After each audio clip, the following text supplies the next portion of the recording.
So the big question is this: how do most agents who struggle to get the information that most successful agents hoard to themselves grow and prosper without this information? That's the big question, and this video cast is the answer.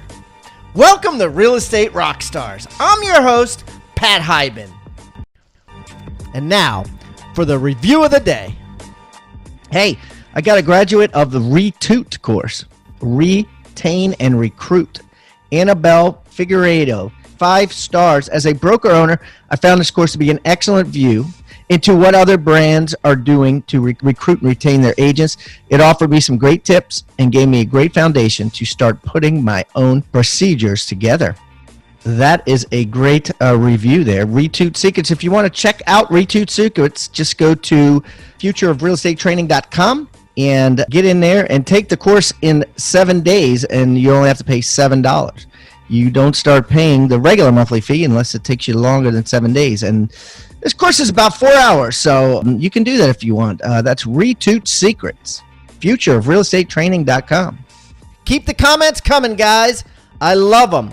And remember, I eat feedback for breakfast, so give me a 1-star review if you want, or a 5-star review if you want. I don't care. And the more reviews we get, the better guests we get.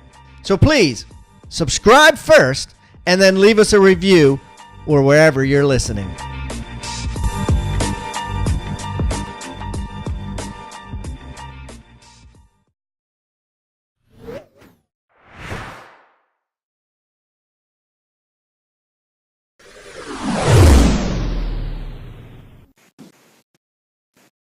All right, Rockstar Nation. My name is Ian Lobos, and I am filling in for Pat Hyben today. Pat is out, and he asked me to sit in the big seat here and host Real Estate Rockstars for you guys, and I am so honored to be sitting in this seat and filling in for the ultimate Pat Hyben. This one's going to be awesome today. We've got a new agent or newer agent, top producer from Philly named Alison Simon, and she's going to take us through a ton of stuff that has made her really, really successful over the last 3 years she's been in business. This is going to be awesome. Alison, welcome to Real Estate Rockstars. Thanks. Hi. So Alison, before we get into what you do, tell us about yourself, where you live, how you got into real estate, and let's give the audience a nice foundation on you. So I'm 38 now. I found real estate. I found my calling when I was 34.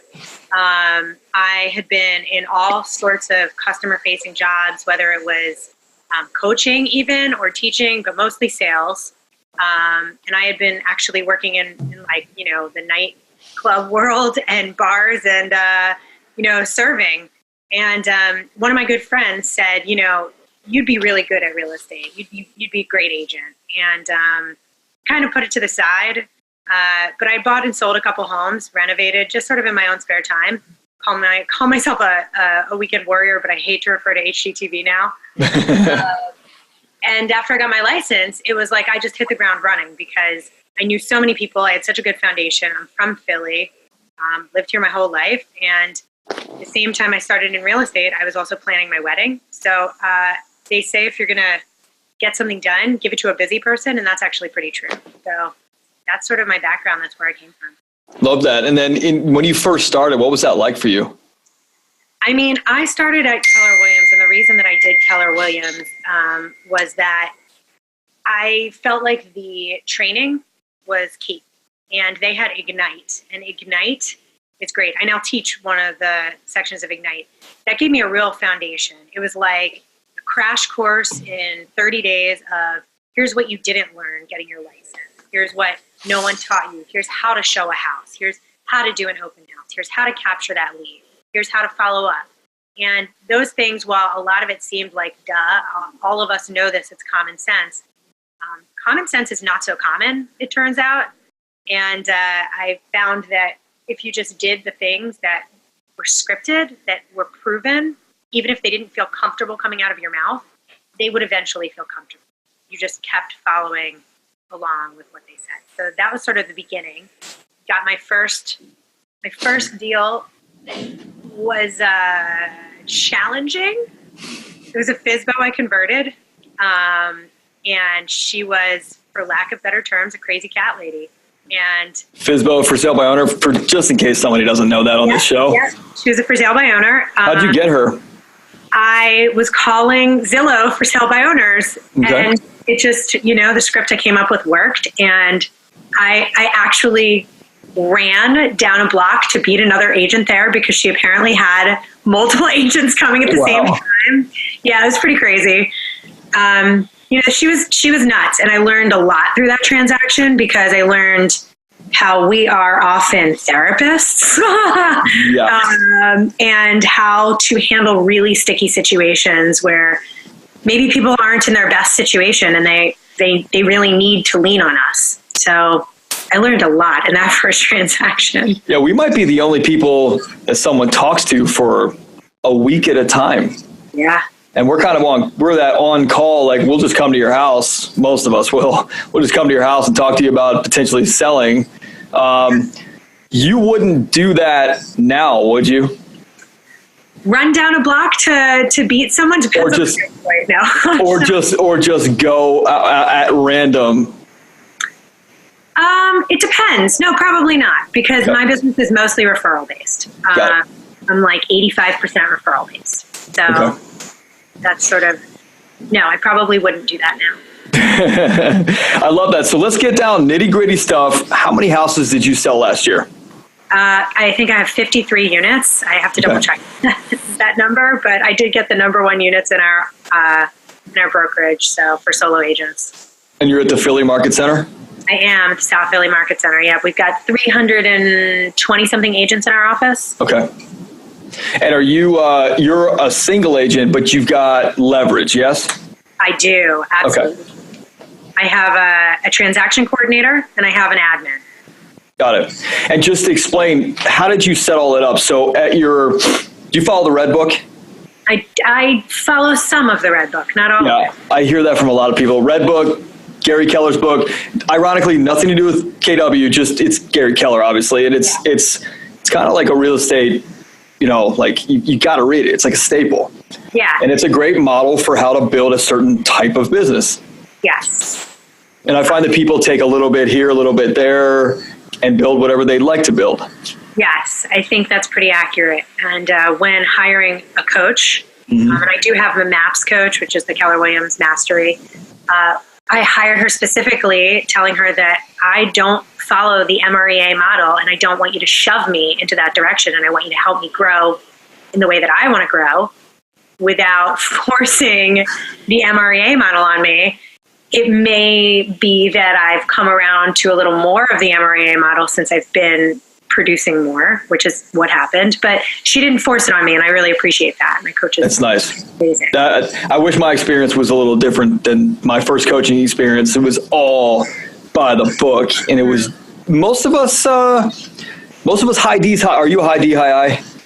I am a high D, high I, yes. Okay. Most of us from the DISC model that are high D, high I, we love variety. So we love the system and structure, but we love variety as well. And a lot of that doesn't intermingle. So with that said, before we get into your deeper numbers, obviously you were a single agent. When did you make your first hire? I made my first hire July of my first year. So Keller Williams has a capping model. So for those of you who aren't KW, what that means is that after a certain number, you go 100%. So to me, that made a ton of sense financially. I capped my first year in about 6 months, which I guess pretty soon for a lot of new agents. And when I hit that 6 month mark, I realized that I was so just in need of leverage. So I hired my first hire without following the model at all. I hired a friend. Uh-oh. That was a mistake. But I thought it was a great fit at the time. And, it really did some more damage than it helped. Hired it at the 8th month after I had been in real estate, and she was gone by December. So, wow. Yeah. And then I replaced her again without following the model. Learned my second lesson, and then took career visioning and realized how badly I had messed up. Yeah, I like career visioning. KW or not, I like career visioning. I think it's really cool and it's a good model. And I too messed up a lot of times, even though I took some other hiring like Recruit Select and some other programs. I didn't use them to a T and I made wrong hires. But I think honestly, I've only known very few agents will make really killer rock star hires their first hire. Very few. Yeah. It happens. It does happen, but very few. So then what happened? Is that the admin you have now? No, I actually went through 3 before I found my absolutely amazing admin. Her name is Katie. She is the opposite of me. So I'm high D, high I. She's an SC, like perfect fit for me. So I find this really interesting now, looking back. My husband is also an SC. Okay. He's a big compliment for me. I find that to be really important. It seems like that's a really good fit for my personality. So I tend to be really strong, and I don't want to say overbearing, but when I have strong feelings, or if I'm having a strong, like, some jerk just hung up on me for no reason when I was trying to bring him an offer, and he just didn't like the tone of my voice. I've definitely lost my cool in the office. It's never directed at someone, but my previous admins have internalized that. And I think what I've learned is mostly about myself. My tone of voice and the way that I am really influences my admins. The first time I sort of had that moment, I checked in with her and I was like, hey, are you okay? Did that bother you personally? And she answered the best way I think anyone could have answered, which was, no, man, you're feeling your feelings. It's all good. And I was I love that. You're the perfect person for me. Everything's great. And now my goal is to just keep her as long as I can keep her. So how do you keep somebody long term? So that's the question, right? That's figure that out. I mean, I've got a great bonus structure going on. I make sure that I take her to lunch frequently and make sure that she feels appreciated. I think it's really important to learn the love languages. Everyone, there's that cheesy test. Talk about that for a second. I think that's really important. I do the same thing. Yeah. So it's people are like, oh, this is so cheesy, but it's really great. It's, what are the love languages? What are the love languages you speak? So from the book, The 5 Love Languages. The 5 Love Languages. Right. Yes. So there's an online test you can take that tells you what your love language is. And really that's not necessarily about a relationship, but it's about how you communicate best. And really, your working relationship comes down to your communication style. Everything in our world is all about communication. It's about follow-up. It's all that stuff, right? And I need to know how Katie best communicates. And so for her, she needs to feel appreciated. She came from a corporate environment, and she definitely didn't feel appreciated. She sort of called herself a paper pusher because she was just really transferring paper from one thing to another. And my job is to make sure that she feels super appreciated. I give her some gifts. She appreciates gifts, not because... Is that her love language? It's mine. So I show it via gifts. Hers is words of appreciation. Affirmation? Yeah. Yeah, words of affirmation. Yep. So I'm constantly praising her. Love that. And I do, when I find an issue, if she's done something wrong, I have to take a minute because I tend to... I know myself at this point, I tend to bug out a little quickly. Sure. So I need to take a minute, take a deep breath and say, constructive criticism. So this happened, and I like to do what I call the compliment sandwich. I've learned it from years ago in teaching. If you positive, negative, positive. If you compliment someone in the beginning and the end, they're likely to hear that middle negative part a lot better than if softer. Yeah. Attack. So, and as I'm sure everyone can hear, I'm kind of an attacker. So I've got that sort of bulldog energy sometimes. And abrasive, aggressive. Yeah, me totally. Too. I'm aware of it. That's the most important thing. You got to be aware of your downfalls. All right, guys, why waste thousands of dollars and countless hours on training that never touches on what matters most? How to make more money in real estate. For just $7, you can start a 1-week trial at Rebus University today. And what that means is $13,000 worth of real estate courses on how to make more commissions will be available to you for $1 a day. It's all you can eat. Go in there and take them all if you can. Only $7 to To start your 7-day all-access free trial, go to futureofrealestatetraining.com. These courses are guaranteed to get you more listings, more leads, and more commissions. Futureofrealestatetraining.com, or just text the word trial to 444-999. That's TRIAL to 444-999.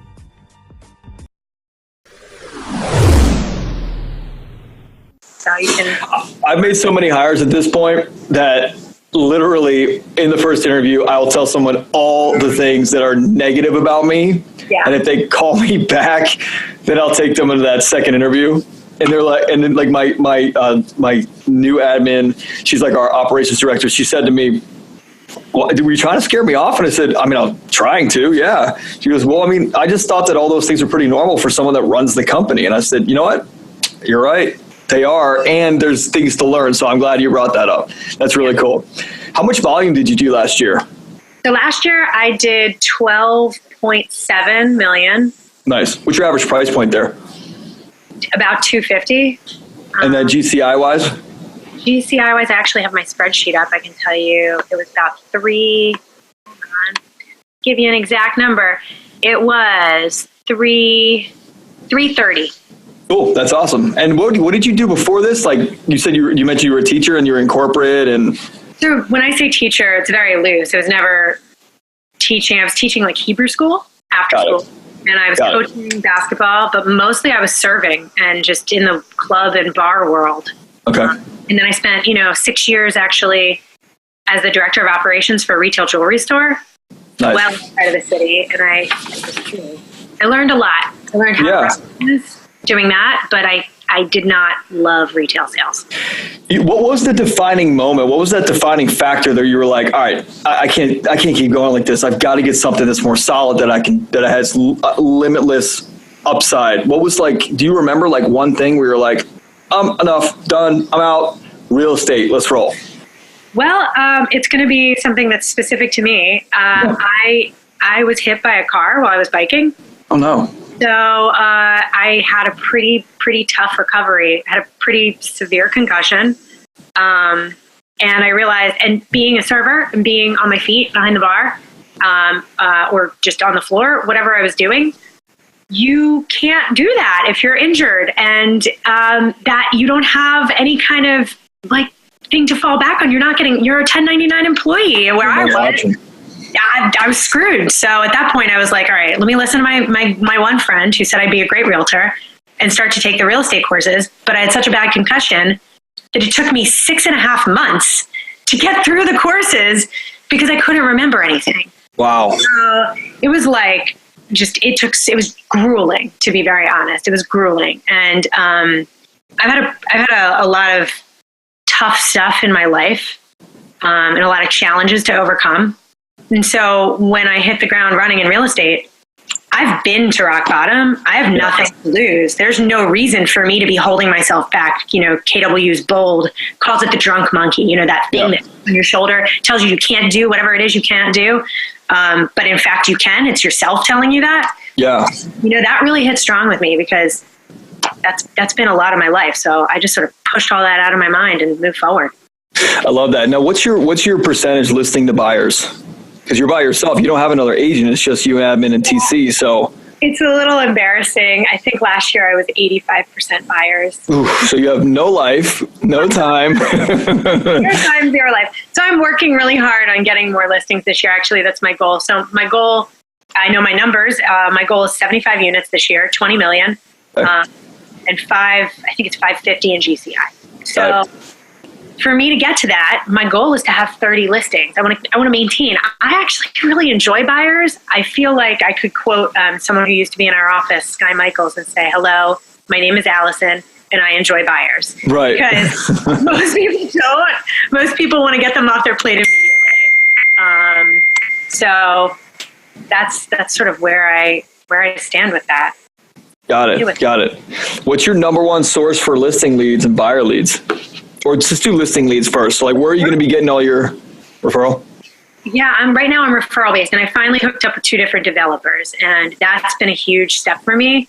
it's requiring a lot of time on the front end, which I'm sure a lot of people who work with developers know that.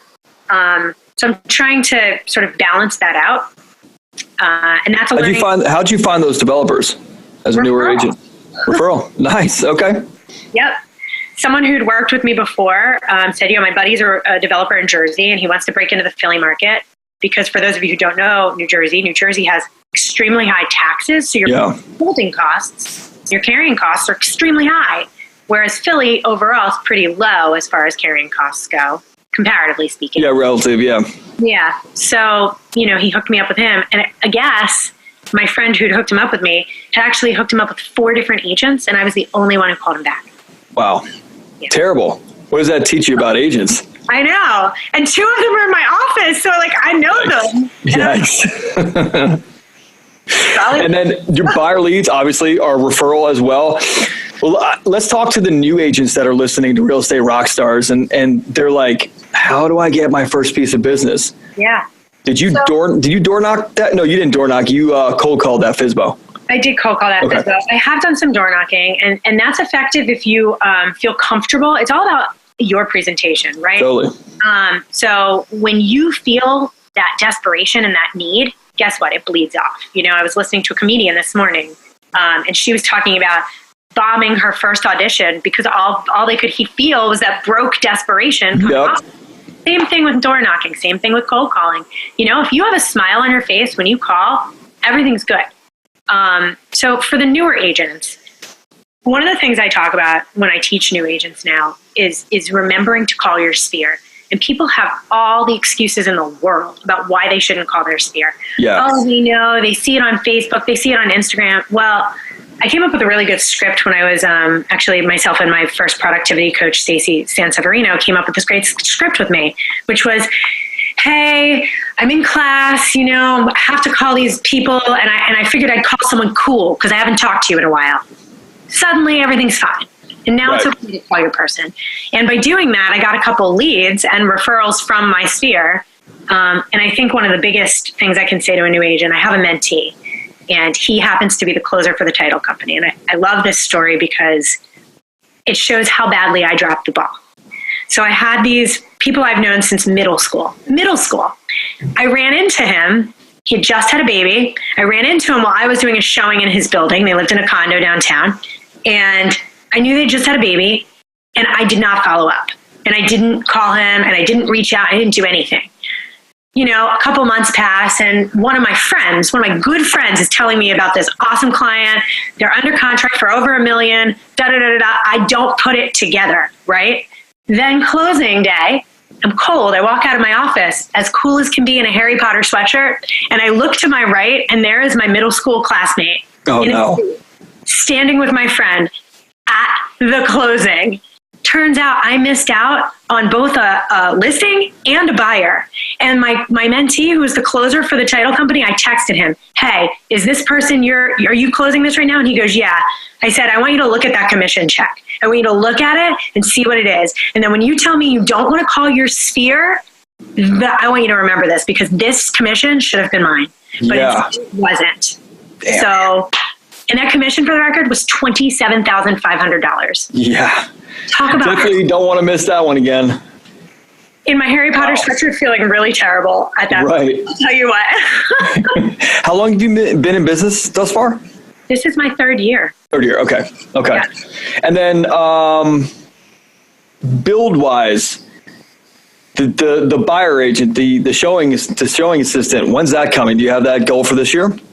So yeah, I am finally going to go down the showing assistant path. I want to stay a solo agent. I had some agents on my team last year. I learned something pretty quickly. I don't want to be in charge of other people because as far as agents go, because for me, that means their work reflects on me. And I am extremely detail-oriented and fastidious. And if I'm getting things reflected badly on me, then I don't want that. And it's not that things weren't great, but I think I wasn't providing the right leverage and I wasn't providing the right mentorship because I was so busy running my business. Sure, that makes sense. yeah, it just didn't fit. So the showing assistant is someone that can be an individual agent, but also a showing assistant, and it doesn't affect my sort of status as a solo. Right. So that's coming right now. My admin has been working on an ad for that for within our office. So yeah, you should be able to fish from within the office, right? Oh, easily. I've got a couple people already lined up who want to interview. But I want someone who's going to show properties the way I show them. So that means I want them to shadow me for a couple of weeks before I'm even willing to let them vet my buyers, because my reputation is what gets me business. So.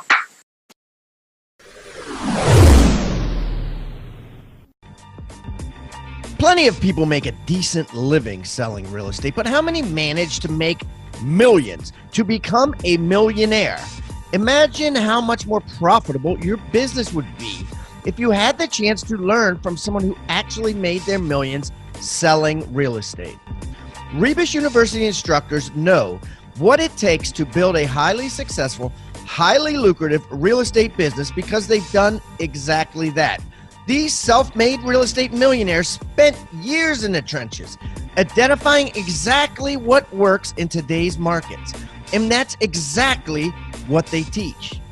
Right now, we're running a 7-day trial on Rebus University's All Access package. For just $7, you can get access to every course. Every millionaire real estate instructor, there's over 40 of them, 40 millionaire real estate instructors that Rebus University has to offer. You have access to all of them.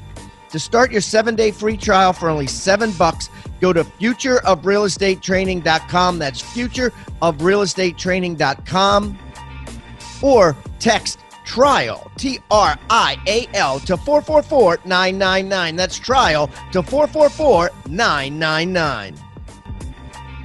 Hey, real estate agents and rock stars. If you're getting value out of the content in this episode, make sure you like the video and subscribe to this channel. Also, click the little bell icon to be notified about upcoming episodes. And I would also love it if you left a comment and shared the most impactful tips and tactics you've learned from the knowledge shared in this episode, or even maybe make a suggestion requesting a topic of what you'd like to learn in future episodes. I welcome any feedback below. Now, back to the episode. I love that. What systems do you guys use as far as, well, you don't use lead generation systems, but like what's your CRM? Do you use anything for like social media marketing or your marketing systems? What do you guys do as far as systems go?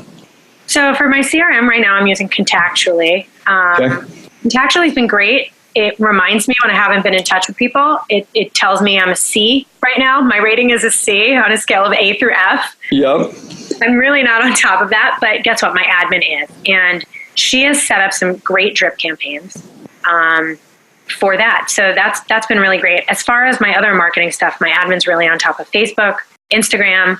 We have Instagram stories every day. People tend to read them or watch them rather. And I have my own personal Instagram that we sort of link back and forth. So we're not really paying for too much because I've got a pretty lean P&L right now. So I have a bookkeeper and I have a payroll company. So I made myself an LLC and I've been payrolling myself because from a financial standpoint, makes tax time a lot better. Yeah, way easier. Way easier, and I owe way less because I'm an S corp. So that's been really, really helpful. Interesting. Yeah. So you talked about that failure with your friends and following up, but what other failure have you had that you look at today as like a really successful learning opportunity and experience? So another failure that I had, it was a great learning experience, was, so we talked about the disc profiles for a second. There is a great article about communicating with the disc profiles. And that was a big failure I learned pretty early on. So my mentor is the CEO of Philly Living, Jake Dreyfus. He's the one who is my sponsor. So KW has sponsorships. And he's my sponsor, and he's the one who taught me about this. So what that really means is learning to communicate with a disc profile. So if I'm a high D and I'm a pretty quick decision maker, So an SC, if I back an S into a corner, their mind is going to explode and they're never going to be able to make a decision. Early on, I had a buyer who was a referral, about $400K. And we were in a situation where he needed to make a decision and I backed him into a corner. And he freaked out. I lost the deal. I lost the buyer and I felt shitty. Pardon my language, but I felt really, really terrible because this was a referral to me. So what did I do wrong? And then I went to Jake and I sort of was telling him, lamenting, and he sent me this article and I learned how to communicate with the DISC profiles. And I realized that that's the key. And you just have to learn to read people, read what they are, read how they are, read how they communicate best. Yeah, totally. What's the biggest source of pain in your business right now? That's a good question. I mean, besides the time aspect, another source of pain. Another source of pain would be feeling like I'm not great. And this is, again, this might be a drunk monkey thing, but listings. For me, listings is my big hurdle. What are you so afraid of? It's not a fear thing. It's like I've convinced myself I'm not good at a listing presentation somehow. And up until 3 weeks ago, I'd really struggled with it. And I would say that's probably, I wouldn't give myself a full pass yet. That's probably why I say it's still a source of pain. But 3 weeks ago, I did nail my biggest listing ever with a partner, actually. Nice. And I think that's because I went in there with the thought that this was going to be a learning experience and I wasn't going to get the listing, and just accept that I wasn't going to get the listing. And you know what? Go in there and learn how to be better at this and figure out what you didn't do. Right. And I ended up getting the listing and it was 2.5 million. It's like, what? What did that teach you? That my mindset really matters and my attitude really matters. Like, I went in there thinking, I'm never going to get this. So I'm going to treat this like I'm going to be calm, cool, collected, and it's fine. But at the same time, my coach, who I'd spoken to in the morning, had said, listen, I want you to imagine yourself driving down the highway on the way home from the suburbs and imagine how you feel after you get that listing. Right. And I went through that exercise with her. And after I hung up with her, I thought, well, that was cute because I'm never going to feel that. But I kept that in my mind. And I think that really mattered. Law of attraction. It worked for you. It worked for me. Oh, I love that. What other, as a newer agent, what other pain do you have in the business right now? People keep asking me, I'm struggling to come up with an answer because I think my pain, I guess, is growing pain. That's probably the biggest source of pain, right? I'm growing at a rate that I can't really contain. That's why the showing agent, showing assistant. That's only going to cover so much. Right. So then you don't want to be a team. Right. I don't. I want to have a team of admins. In fact, I want to have another admin. I want to promote my current admin to an operations director. And I want to have a team of admins. So that's going to be the next growth. But until then, I really do need to create leverage in my life because I never see my husband. Like, I have no time. My dog's like, who are you? No, I'm just kidding. And what's the whole thing about anyway? Right. It's about living a better life and leaving a legacy that I'm really proud of. So if I'm not doing that, then I need to not doing it right. Restructure. Right. It's interesting. It can be done. I mean, obviously the team is your leverage, but maybe you up your price point, or maybe you do something like, to figure out how to increase your intake of revenue without taking more time. So that it's workable. It's workable. It is. Yeah. It's just, figuring out the right amount. And then if I get a low price point referral, because that's one of the things my coach and I talk about. So, okay, we want to raise my average price point to 300. Great. Yeah. That's a pretty big jump from 250 to 300, right? Sure. If we're talking about average price point, fine. What do I do with the 150 who's a referral from a really close friend and I don't want to let them down? How do I out? Right. But then I've not mastered the handoff at all because I've done it twice and people really feel it. They feel like they've been handed off. Yeah. So I get that. So you mastered the handoff. It's not even the handoff. It's the leverage piece. Yes. It is. It's interesting. Okay, so the handoff. And then what advice would you give yourself if you were a brand new agent again? What would you tell yourself to do this time that you didn't do last time? Stop being afraid to call your sphere. Okay. Seriously. My first year I did 6.5 million, I think. And I really think it was luck more than anything. I knew a lot of people who were at the age to buy houses, and I just got in front of them, and I converted a lot of open house leads. Love that. But I was really scared to call my own sphere, and that's crazy. Those are the people who want you to succeed. Right. Those are your friends and family. Like, why would you be afraid to call them? What's the worst they're going to say? No? I mean... Or hang up on you, and then don't call them again. And then they're not in my sphere. Right, exactly. So super easy. Super easy. Talk about open houses for a second. As we kind of round this off, do you do anything special for open houses? How do you convert so many buyers from an open house? I mean, I haven't been doing them as much lately because I've been so focused on referrals. When I was in the beginning, I think it's really important to develop rapport. Rapport goes through every form of sales. Even in friendships, we all have rapport with each other, right? You're developing rapport constantly, sure, whether you realize it or not. So as soon as a buyer walks in the door, my first questions to them are usually, did you just start looking? How did you find the open house? And are you working with an agent? And it's in my first three, I'm going to find out if they're working with an agent and how serious they are. Sure. And then I'm going to strike up conversation about anything that's not the house.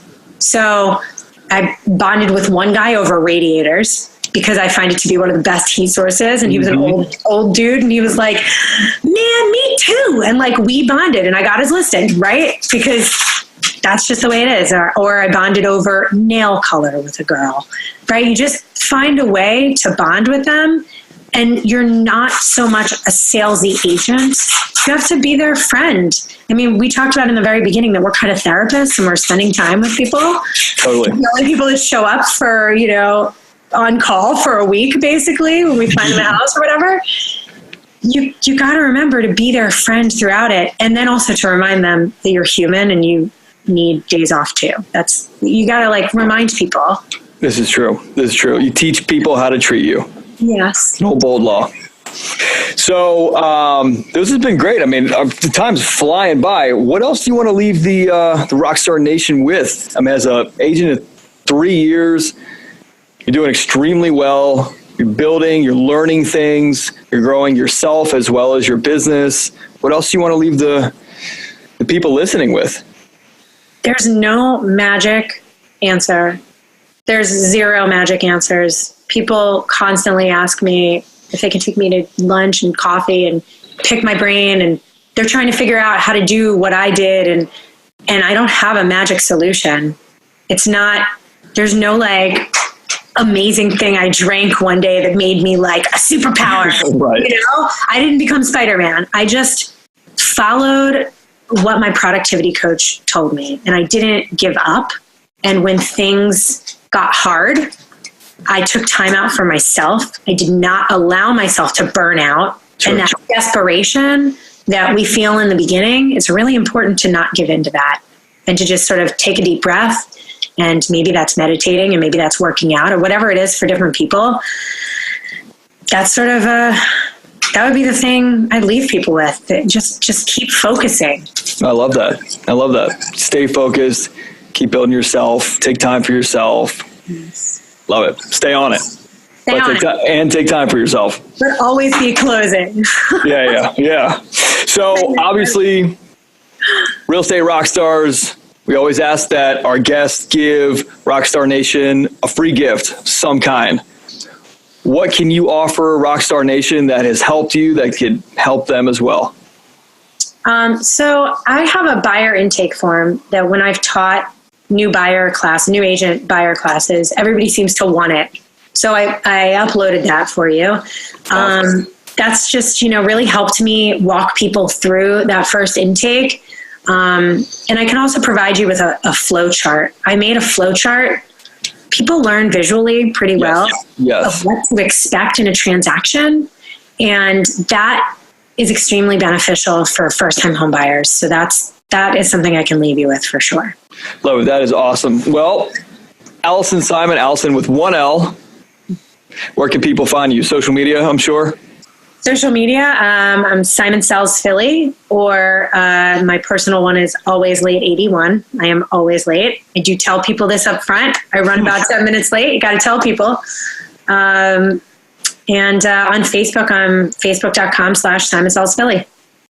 All right, so if everybody wants to find Alison Simon's free gift, the buyer intake form, and the flow chart, you can check it out at hybendigital.com. Once again, hybendigital.com. That's awesome. Hey, Alison, thanks for joining us today on Real Estate Rockstars. Thanks for having me. Thank you so much for tuning in to Real Estate Rockstars. If this free content is giving you a ton of value, I want to ask a small favor in return. I need you to pull out your pointing finger and hit the subscribe button. Yes, hit subscribe, please. The more subscribers that we get on Real Estate Rockstars, the better guests are attracted to the shows. We'll get more guests from the top companies, from the top teams, and even more celebrity guests like Robert Kiyosaki and Barbara Corcoran. Also, if you're not a member of our free Facebook group, go to Real Estate Rockstars Radio right on Facebook and join the conversation.